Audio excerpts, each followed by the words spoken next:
മുന്നോട്ട് കേടാം. അതെവിടെയാണെങ്കിലും പ്രശ്നം.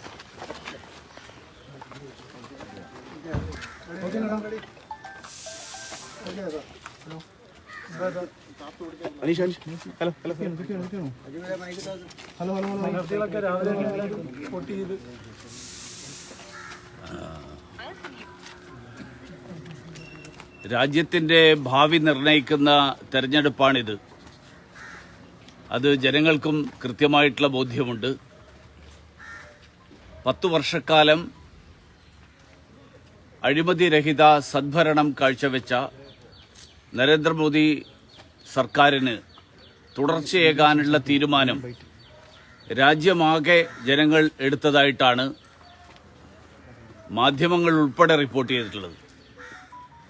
ആറ്റിങ്ങലിലെ ജനങ്ങളും രാജ്യം മുഴുവൻ എടുത്തിട്ടുള്ള തീരുമാനത്തോടൊപ്പം നിൽക്കും എന്ന് എനിക്ക് ഉറപ്പുണ്ട്.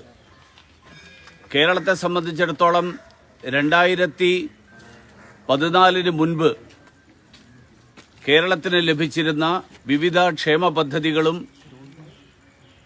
കേന്ദ്ര സർക്കാരിന്റെ പദ്ധതികളും അതിനേക്കാൾ എത്രയോ ഇരട്ടിയാണ് കഴിഞ്ഞ 10 വർഷക്കാലത്തിനിടയിൽ കേരളത്തിന് ലഭിച്ചിട്ടുള്ളത്.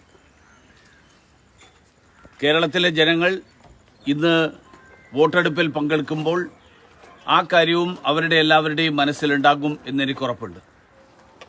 അതിനു പുറമെ കഴിഞ്ഞ 8 വർഷക്കാലമായി കേരളത്തിൽ ഭരണം നടത്തുന്ന പിണറായി സർക്കാരിന്റെ ദുർഭരണത്തിനെതിരായിട്ട് വിധിയെഴുതാനുള്ള അവസരമായിട്ട് കൂടി കേരളത്തിലെ ജനങ്ങൾ ഈ തെരഞ്ഞെടുപ്പിനെ കാണും എന്നെനിക്ക് ഉറപ്പുണ്ട്. ഇവിടെ അതിനെതിരായിട്ട് വിധിയെഴുതുമ്പോൾ ദേശീയ തലത്തിൽ പിണറായിയുടെ സഖ്യകക്ഷിയായിട്ടുള്ള കോൺഗ്രസിന് വോട്ട് ചെയ്തല്ല പിണറായിക്കെതിരായിട്ടുള്ള ജനവികാരം പ്രകടിപ്പിക്കേണ്ടത് എന്നും ജനങ്ങൾക്കറിയാം. അതുകൊണ്ട് ദേശീയ തലത്തിൽ നരേന്ദ്രമോദി സർക്കാരിനെ പിന്തുണയ്ക്കുന്ന ഒരു ജനപ്രതിനിധി, അങ്ങനെ ഒരു ജനപ്രതിനിധി ഉണ്ടാവണം എന്നുള്ള താൽപര്യവും അതുകൊണ്ടുണ്ടാകുന്ന പ്രയോജനവും മനസ്സിലാക്കുന്ന ജനങ്ങൾ ദേശീയ ജനാധിപത്യത്തിന് സഖ്യത്തിന് അനുകൂലമായി ആറ്റിങ്ങലിലും തിരുവനന്തപുരത്തും അതുപോലെ മറ്റ് നിരവധി കേരളത്തിലെ മണ്ഡലങ്ങളിൽ വോട്ട് രേഖപ്പെടുത്തും എന്നുള്ള വിശ്വാസമാണ് എനിക്കുള്ളത്. ഇന്നത്തെ ഈ തെരഞ്ഞെടുപ്പ് കേരളത്തിൽ പുതിയ ചരിത്രം രചിക്കുന്ന തെരഞ്ഞെടുപ്പായിട്ട് മാറും എന്നും എനിക്കുറപ്പുണ്ട്.